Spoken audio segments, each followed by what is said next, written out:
Here we've got a grand piano action. It's actually a 1920 Steinway grand that we have up front that we're trying to get ready.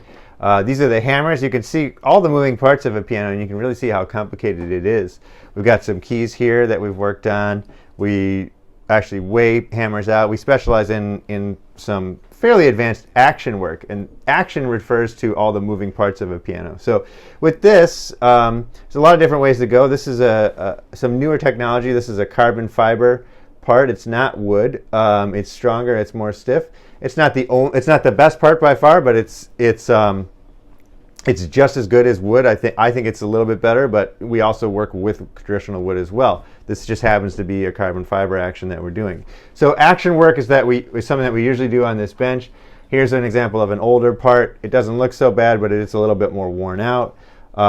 This was taken as a sample, and then we would have things made to spec for weight and size, then basically hung on new parts, and then what we do is assemble, make sure everything's aligned, and then we would go ahead and put this in the piano and work and get it calibrated. Something like this, like a rebuild of a piano start to finish, can easily take 4 to 5 months.